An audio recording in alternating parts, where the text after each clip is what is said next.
Hey everybody, Prepper Nurse 1 here. Today is Sunday, July 9th. Very, very nice day today.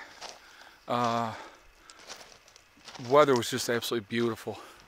As you can see, some clouds, but nothing. I mean, it was really more clear than anything else for the most part of the day. Absolutely beautiful. So, okay. So I wanted to talk about subject of the title of the video, learning our lessons from past disasters. And why don't people do that? And that is a freaking really, really good question. We have so many natural disasters, and I'm just only basically going to talk about the United States, okay? But we have so many disasters that we deal with on a yearly basis, guys. I mean, we have tornadoes every year. We have flooding every year. A lot of snowfall every year, depending on what part of the country you are, of course, for all of these things. And we have hurricanes that come in every year. So, I don't understand the concept of you've lived through some of these disasters, okay? So you do absolutely nothing to prepare for the next one. That makes absolutely no sense to me. I mean, it doesn't make any sense.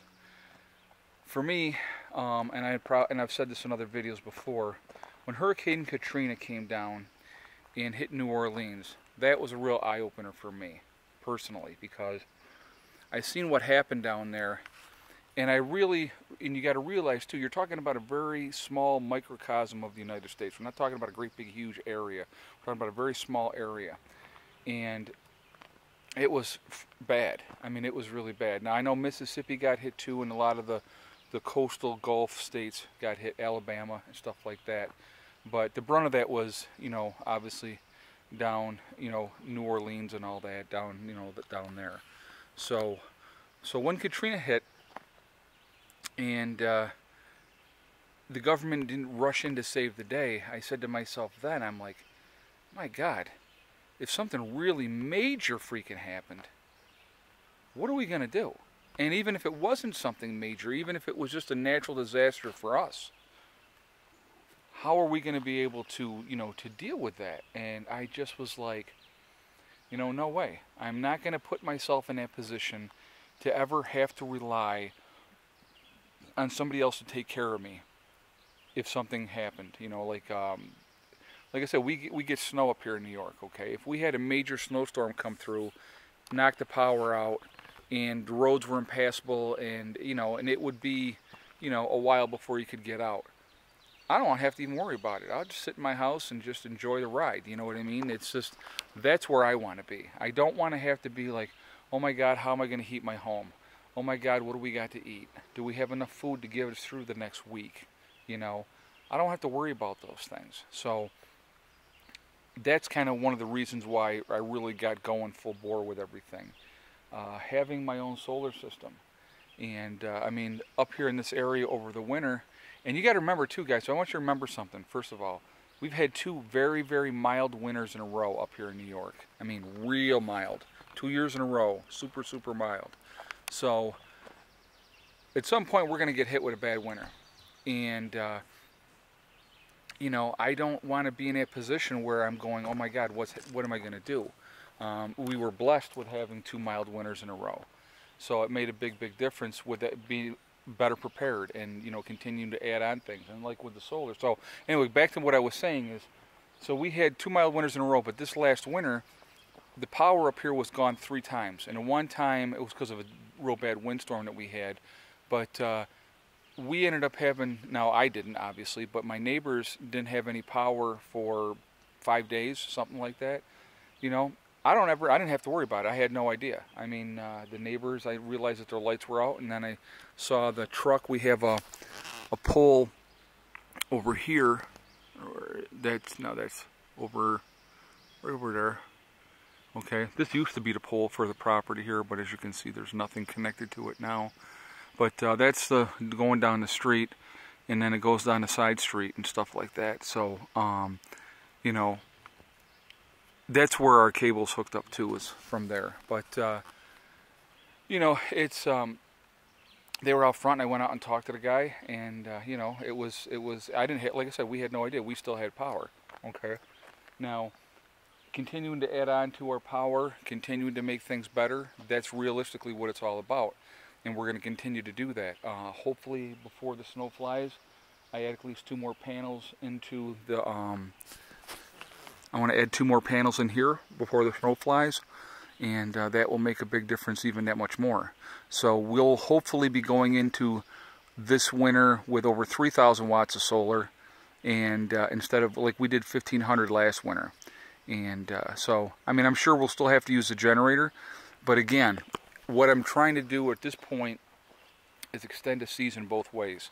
Earlier in the spring, later into the fall, and December, January, February are just generally going to suck anyway. So I really have to really get a lot more solar before we'll see a major difference as far as that goes. But like I said, that's something to work on. But anyway, going back to, you know,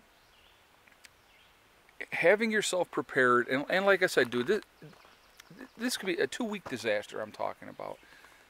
I don't understand why 95% of the people in this country are not prepared for a 2-week disaster.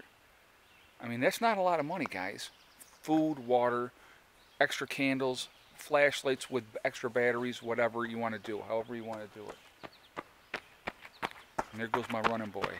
So, you know, it's not that difficult. It's not that difficult to be ready to that degree. So, I mean, I'm not necessarily talking worst case scenario, but just any kind of natural disaster that affects your area of the country, that happens all the time. It happens every year. So I still, it's hard for me to wrap my head around the fact that 95% of the people in this country are not prepared for a 2-week disaster, especially when FEMA, especially when the Red Cross both say you should have at least this much food and water prepared for whatever, you know. It blows me away. It really truly does. So anyway, I got to show you this garden again. I know I've been showing it like every day, but it is really, really done very, very well. I got to get in here and weed a little bit, but not too bad. But yeah, we're gonna have a very good crop this year. Things are growing very well. The peppers back in here are starting to come up better now. So yeah, it's coming along pretty good. Today was a low-key day here at the homestead. Heather had Kendall over since Thursday, and we had to take her home today. And so then we went and picked up Eddie. Eddie was at his mom's for that time period, so that the girls had some time for themselves, and they had a blast. They had a great time, which was absolutely awesome. I love it. Love having her here. She's like family. Eventually, I believe she'll be with us full time. I would love to have her up here with us full time. I mean, because the two of them are like sisters. So, and that's a whole long story, so I won't even get into that. But you know, anyway. So, anyway, guys, it's been a good day, quiet day. I'm going to try to get more productive this week here coming up. I'm going to have to be, because my next project really that I'm going to be working on, I'm going to walk over here and I'm going to show you. Now that the solar's in, there's a lot of dead wood around, so it's time to get this whole area filled. This here in this area is about 5 face cord of wood, and over here is maybe another 3 face cord over here, so I got about 8 right now. I want this whole area completely filled in, and if I do that, we should be good to go for winter. So I can get like 2 more rows through the center of there, and you know, then just bring them all out the rest of the way. So if I do that, we'll be really good to go. And so then, you know, we get ready for another winter. I mean, I know it's only July, but I would like to get this squared away fairly soon, or put a really good dent into it fairly soon, and just keep plugging away at it. That's the game plan. But so anyway, I hope everybody had an enjoyable weekend. I hope you got to spend time with people that you love and you care about, family and friends, and I hope everybody was safe. So I'm going to jump off of here for right now. I want to know what your guys' thoughts are, okay? I want to get your feedback. I mean, why do you think people just don't do anything to help themselves? That's realistically what it comes down to, is doing something to help yourself. So I want your feedback. Let me know what your thoughts are. If you like what we're doing on the channel, please subscribe. Hit the little icon with me and the kids in it, and then hit the bell so you can get notifications. Other than that, guys, I hope everybody's doing well. I gotta see if I can borrow a neighbor's lawnmower until I can get mine going again, because I gotta get the weeds cut down. But other than that, I'm going to just get off of here for now.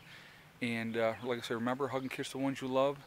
Tell them every day. Tomorrow is not guaranteed. We never know what's going to happen. So that's real important. And remember, guys, it's one step at a time, one thing at a time, and one day at a time. Whatever your goals are, whatever you're trying to reach or ascertain, you can do it. Don't let anybody hold you back. Don't listen to negative people. They want to bring you down to their level because they're very unhappy people. So choose to be happy. Choose to be positive. And if you're not happy in your situation, change your situation. And I know that's easier said than done. But you know what? Depending on your age, if you got to start all over again, you start all over again. When, you know, that's just kind of how it goes. You know, you do what you got to do. So anyway, guys, listen, I will talk to you all tomorrow. Prep and Nurse one out for now.